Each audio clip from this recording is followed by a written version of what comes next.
Now, in this lecture, we will study the provision of issue of debenture as per the Companies Act 2013. It means what?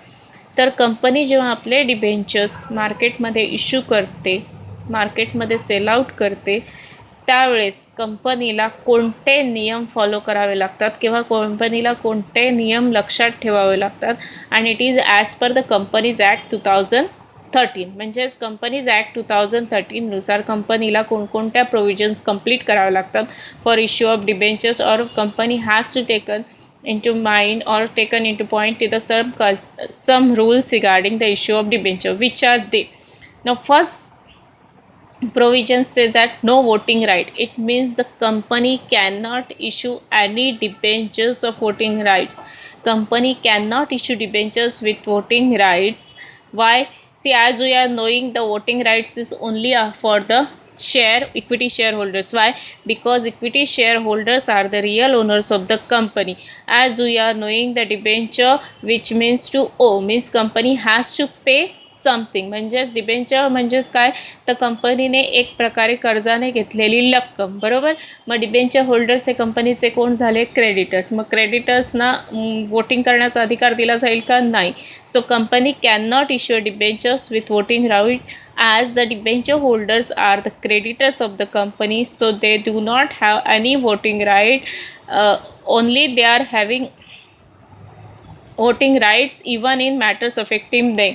म्हणजेच त्यांच्यावर परिणाम होणारा, त्यांना मिळणाऱ्या अमाऊंटमध्ये होणाऱ्या परिणामांच्या वरतीसुद्धा बोलण्याचा अधिकार त्यांना नाही आहे. म्हणजेच पहिलं प्रोव्हिजन काय सांगतं, तर कंपनीने लक्ष द्यायला हवं आहे, कंपनीने वोटिंग राईट असणारे कोणतेही डिबेंचर्स कंपनी इश्यू करू शकत नाही. Now second provision says regarding the types of debentures. A company can issue secured, unsecured debentures and fully or partly convertible debentures or non-convertible debentures, right?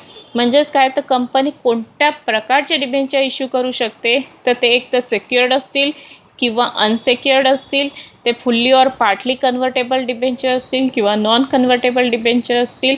All this debentures meaning your studied in the second chapter, that is sources of corporate finance. To issue convertible debenture, a special resolution has to be passed in the general meeting. All debentures are redeemable in nature. म्हणजेच काय, as per the company's rule, it is prohibited to issue irredeemable debentures. It means ज्याचे पैसे परत करू शकणार नाही असे debenture issue करायला कंपनीला बंदी आहे. आणि जर का कंपनीला कन्वर्ट म्हणजे काही डिबेंचर्स जे इक्विटी शेअर्समध्ये कन्व्हर्ट केले जाऊ शकतात असे जर इश्यू करायचे असतील, तर कंपनीला जर्नल मीटिंगमध्ये स्पेशल रिझोल्युशन पास करून घ्यावं लागतं. So second provision say about the which types of debentures company can issue. Now, third provision said regarding the interest and redemption of debentures. It means company shall redeem the debentures and pay interest at par, the terms and conditions of their issue. म्हणजेच काय, तर कंपनीने debentures issue केल्यानंतर ते 15 वर्षांनी 20 वर्षांनी redeem करायचे असतील, तर ज्या कंडिशनमध्ये ते इश्यू केलेले असतील, ज्या टर्म्सनुसार इश्यू केले असतील, त्या टर्म्सनुसार कंपनीला त्याचे पैसे परत करणं कंपल्सरी आहे. त्याच्यानुसार त्यांना त्यावरती इंटरेस्ट देणंसुद्धा कंपल्सरी आहे. It means the company has to redeem the debentures in payment and company has to pay the interest as per the terms and condition at the time of issue. Fourth provision regarding the debenture certificate. Right now, company, when the company issues the debentures to the debenture holders, then the company has to issue the debenture certificate within the 6 months of allotment of debentures. म्हणजे कंपनीने जर का debenture issue केले, तर 6 महिन्याच्या आत कंपनीला त्या डिबेंचर होल्डर्सला डिबेंचर सर्टिफिकेट इश्यू करणं कंपल्सरी आहे. Then fifth provision regarding create debenture redemption reserve. It means what? Debenture redemption reserve. It means it is a reserve. It says that kept aside. रिझर्वचा अर्थ काय, बाजूला काढून ठेवणे. मग बाजूला काय काढून ठेवले, डिबेंचर रिडम्पशन म्हणजे डिबेंचर होल्डर्सला टाईम पिरियड झाल्यानंतर 15 वर्षाचे इश्यू केले असतील तर 15 वर्षानंतर सगळ्या डिबेंचर होल्डर्सना पैसे परत करण्यासाठी ते बाजूला काढून ठेवणे, त्याच्यासाठी एक वेगळं अकाउंट क्रिएट केलं जातं ज्याचं नाव आहे डिबेंचर रिडम्पशन रिझर्व. डिबेंचरचे पैसे परत करण्याकरता काढून ठेवलेली रक्कम. So company has to create a debenture redemption reserve account. कुठून काढणार आहे, out of profits of the company available for payment of dividend. म्हणजे कंपनीने डिव्हिडंड पे करण्यासाठी जे काही प्रॉफिट असेल त्या प्रॉफिटमधनं this money can be use only for redemption of debenture. हे पैसे डिबेंचर रिडेम्पशन रिझर्व अकाउंटमधले पैसे फक्त डिबेंचरचे पैसे परत करण्यासारखाच वापरले जावे. As per the companies share capital and debenture amendment rules 2019, MCA has removed debenture redemption reserve requirement for listed companies and housing finance companies. म्हणजेच कंपनीचा जो रूल आहे 2019 जो बदलला आहे त्यामध्ये सांगितलेलं आहे की डिबेंचर रिडम्पशन रिझर्व हा जे अकाउंट आहे याची जी रिक्वायरमेंट आहे ती काही ठराविक लिस्टेड कंपनींना आणि हाऊसिंग फायनान्स कंपनीकरता काढण्यात आलेली आहे. So first provision says regarding the debenture redemption reserve. Now 6 provision says applied in the appointment of debenture trustee. Now who is a debenture trustee? Debenture trustees protect the interests of the debenture holders. Now debenture trustee, it means what? It is a party though which the company deals with debenture holders. म्हणजे एक प्रकारचे party असते की ज्यांच्या they act as a middle man. म्हणजे कंपनी आणि debenture holders यांचा मध्यबिंदू यांना दोघांना साधणारी पार्टी कोण असते तर डिबेंचर ट्रस्टी. आणि company makes an agreement with that trustee and debenture holders and it is known as what, trust deed. They are the institution that protect the interest of debenture holders. म्हणजे कंपनीकडनं debenture holders फसवले जाऊ नये यासाठी कंपनीकडनं एक इन्स्टिट्यूशनला appoint केलं जातं जे debenture trustee म्हणून असतात.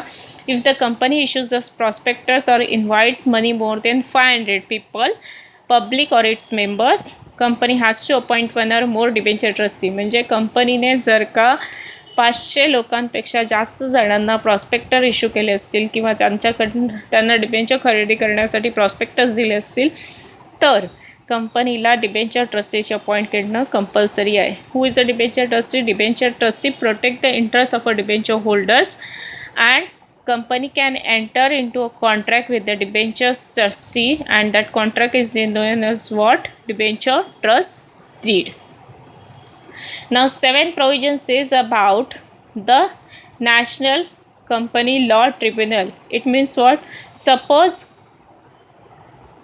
the debenture trustees have to redress to the grievances of debenture holders. म्हणजेच काय, जर कंपनी डिबेंचर होल्डरचे पैसे, मुद्दल रक्कम आणि व्याज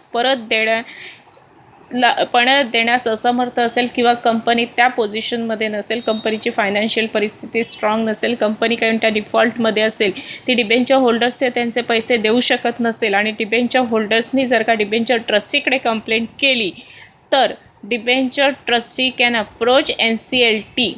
Debenture trustee had to redress the grievances of debenture holder. Grievances means takrar. If company defaults in repaying the principal amount on maturity or defaults in paying the interest thereon, the debenture trustee can approach the National Company Law Tribunal for redressal. NCLT can direct a defaulting company to repay the interest, principal amount and interest. म्हणजेच काय की जर का debenture होल्डर्सने debenture ट्रस्टीकडे complaint केली काय की company आमचे पैसे देण्यास असमर्थ आहे, कंपनी आमची मूळ रक्कम आणि व्याज या दोन्ही रकमा परत करत नाही, अशी जर का डिबेंचर ट्रस्टीकडे कंप्लेंट आली तर डिबेंचर ट्रस्टी NCLT म्हणजेच नॅशनल कंपनी लॉ ट्रिब्युनलकडे याच्या विरोधात दाद मागू शकते on behalf of debenture holders.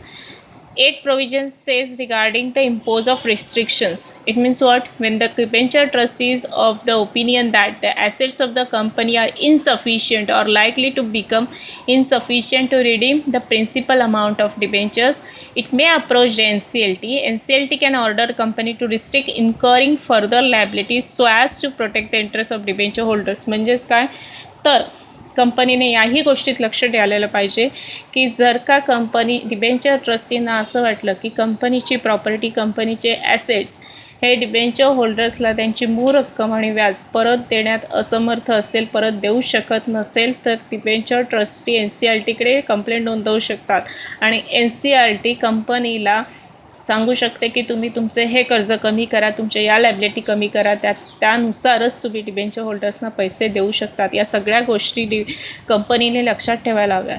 then 9 punishment for contraventions of provision of Companies Act. If the company fails to comply with the provision of the act, the company and its officers shall be liable to pay fine of imprisonment or both the prescribed. म्हणजेच कंपनीने company ॲक्टनुसार, company कायद्यानुसार जर एकही provision follow झालं नाही, एकही rules follow झालं नाही, तर कंपनी आणि तिचे जे कोणी ऑफिसर्स असतील त्यांना एकतर फाईन भरावं लागेल किंवा त्यांना जेल होऊ शकते. कशानुसार? तर कंपनी कायद्यानुसार. So the students remember the provision for issue of debenture as per the Companies Act 2013. म्हणजेच कंपनी कायदा 2013 नुसार जर का कंपनीला डिबेंचर इश्यू करायचे असतील तर कोणकोणते नियम, कोणकोणत्या गोष्टी कंपनीला लक्षात ठेवाव्या लागतील, that is given in the total 9 points.